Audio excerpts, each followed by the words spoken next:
Morning, Lori. Evening, Grace America. I'm Hugh Hewitt. Welcome back to Hour 3.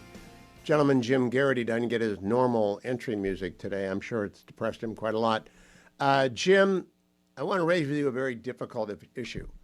Charlie Kirk was murdered a week and a day ago. There's a memorial service on Sunday. It's going to be very large. I think it's in Cardinal Stadium in Arizona or whatever they call it down there. And Matt Continetti cautioned today on the commentary podcast that event not become the Wellstone Memorial Service. Now, you have to be my age and maybe your age to remember that. Do you remember that? Oh, absolutely. Yeah, it was. I think some of us would say it felt like a turning point because that was 2002 cycle, I want to say. Correct. October Okay. 10, 2002. Okay. And its first midterm election after the 9/11 attacks. We have not yet invaded Iraq, but it was politically charged. The partisan politics had returned. And Wellstone is killed. Walter Mondale is the substitute candidate, right? Yes. And everybody there turns it into we got to beat these Republicans, we got to beat these Democrats. And there were Republicans who had gone there because they expected a funeral, they expected a memorial service, they wanted to pay tribute to Wellstone. They didn't want it to be, they never expected it to be a partisan political pep rally. I think, and I think Continetti makes a good point, although it's very hard to stop things from turning into political pep rallies all over the place these days. But if I were there, I think it'd be better to put it all front and center on Kirk and his accomplishments and his life and the legacy he leaves behind. Having said that, I also know there's a lot of anger out there, and there are a lot of people who are not going to cry any tears for Jimmy Kimmel and who really were furious to see the sheer number of people who felt the need to vent their spleen immediately after learning that Charlie Kirk had been killed. And they could not simply vent to their friends and family and online say, well, this is terrible. Nobody should be killed for their political beliefs. It's a really low Well, bar. And a lot of I've people posted a piece, couldn't hold. Yeah. a memorial service, especially this one for this man with a wife and especially a child who's 1 and 3, ought to yield a video that those children can watch and hear about their dad when they're older, not Yeah. a political rally. And Yeah. one of the things that Matt was worried about is that there's market competition for the space that Charlie occupied in the podcasting, broadcasting world, which I hadn't thought about, but it's true. I guess I'm too old to worry about market share, but that some people who are interested in the anti-Israel slice of that pie, which is very small. Charlie was very pro-Israel, very, very ardently justifying Israel's war in Gaza against Hezbollah, against the Houthis, against, of course, Iran, ultimately, that element of the GOP might be represented and might and hijack it. I hope not. Do you think that's much of a risk?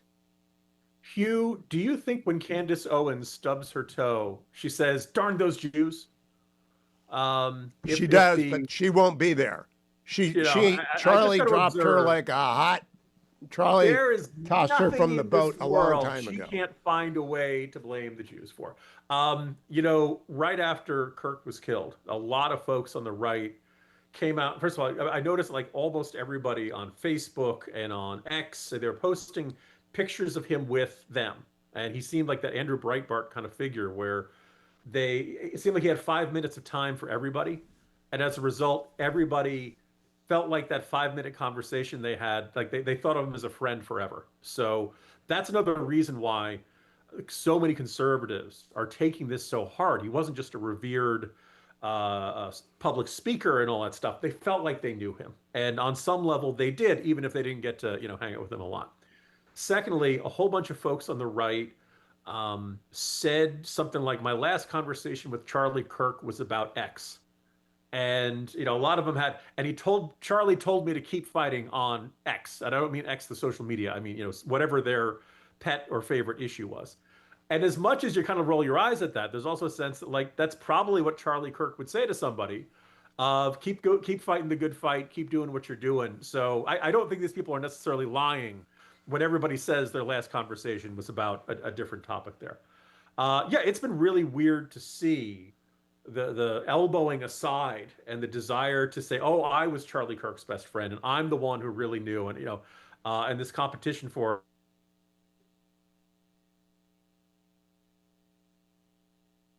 there was a great deal of question of who's going to be the next Rush. And no offense to Sean Hannity or anybody else out there, I think the answer was there was no Rush. I think some people are, people. If you work for National Review, you get told like clockwork, you're no William F. Buckley.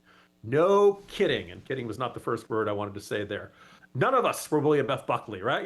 He was Dos Equis, most interesting man in the world, right? So it's one of those things where if anybody is looking at this and saying, "Wow, what a giant vacuum," who's going to fill that vacuum? Maybe it's like Moneyball. Maybe you reconstitute him through three or four people who could each do something well. Somebody who's got the speaking ability, someone who's got the organizational ability, someone I don't I have no idea. I'm sure Turning Point USA is going to need somebody who's the face of the organization. But But I want to drop a fact on you. Charlie has a book that will drop on December 9, and that book is entitled "Stop in the Name of God: Why Honoring the Sabbath Will Transform Your Life." That's the book, because Charlie was becoming increasingly evangelical. Do you know to whom that book is dedicated? Dennis Prager. Do you know who came to Dennis's bedside more than almost anyone else in his circle? Alan Estrin's always there, and his family's always there, and his close personal friends are there. Charlie Kirk. If Charlie Kirk had a mentor, and I don't really think he had a mentor, it was Dennis. And if he had a political patron, it was the president. And they're both very pro-Israel. I just can't imagine this happening, but what would it look like? To anticipate is to prevent. What would it look like? A speaker going on an anti-Netanyahu rant or something like that? Yeah, you're not going to get a warm reception from that crowd, I suspect. And I suspect there would be boos, and you wouldn't want something to mar that. I would note, Hugh, that immediately, the day after Charlie Kirk was killed, the New York Times ran a collection of his quotes that made it sound like he was a raving anti-Semite. And it never crossed the mind of anybody at the New York Times. How could he be saying these ravingly anti-Semitic things and be an outspoken supporter of Israel? It never, I think Barton Swaim has a piece today on the ignorance of the left. You and I know about the left. They don't know about us. They don't know what Jim Garrity thinks. They haven't read any of the novels that you won't send me. They don't know what you say on the three martini lunch. They don't know what you say on the editors. They don't know what I say on my show. They're ignorant. Jimmy Kimmel was ignorant. And I mean, that's why I think Brendan Carr was perfectly within his rights as an FCC commissioner, because you and I are talking right now on a regulated platform that is a license given by the federal government that must be used in the interest of the public. It's a rarely invoked club, but it's out there. Like, I start using the 7 dirty words, and we'll hit $1,000 a fine per station that we're on. So that's both television station and radio station. So Brendan Carr's got every right to say, I don't think it's in the public interest if you're lying about the assassin of Charlie Kirk. What do you think, Jim? First of all, Hugh, just don't tell me that, because that could cost you tens of thousands of dollars. Oh, we got a dump real button. Quick, We got a dump button. We can always stop you really fast, But I wish Carr had not jumped into this, in part because I kind of feel like we were going to get here, even without the FCC chairman expressing how vehemently he was and the implied threat that the FCC was going to jump in and do this. It sounds like the affiliates were furious. And let's point out, this is not, I saw, the Democratic National Committee said, something like liberate comedy or legalize comedy, free Jimmy Kimmel. And I'm saying, first of all, a lot of people say Jimmy Kimmel was ever funny. Really? Right. Sorry, Adam Carolla. I remember the good old days. But the idea that the affiliates were upset, they're rightfully upset. It wasn't a joke. It was an assertion. It is, I think, a demonstration that Jimmy Kimmel probably believes everything he sees on Blue Sky. I assume he's not even on, and so he just assumed it had to be true, that, the shooter was somebody MAGA. And then it turned out, and according to reporting, I think it was in the Hollywood Reporter or someplace, Kimmel recognized he'd screwed up, but he did not intend to apologize. He wanted to put out a clarification. I saw that report too. Yeah. And that's why ABC is like, nope, we're suspending indefinitely. I think ABC is like, we don't need this aggravation right now. It sounds very comparable to Stephen Colbert. the Kimmel, you're starting to be too much trouble for too little ratings, too little viewers, and I kind of feel like we would have gotten here even if the FCC chairman had not jumped in. I really don't like the idea. Have you seen the clip of Johnny Carson talking about, I think, to Mike Wallace, why he doesn't do politics? He said, that's not my job. The moment you think that, you've lost sight of what your job is. Jimmy Kimmel lost sight of it a long time ago. Garrity the Indispensable. Follow him on X at Jim Garrity. Listen to him at the 3 Martini Lunch. Listen to him on The Editors. We disagree about Commissioner Carr, but I think the FCC has a job to do, and maybe it hadn't done it well enough. But there's plenty of spaces out there for Jimmy Kimmel to go to. And maybe he'll show up on the 3 Martini Lunch. Thank you, Jim Garrity.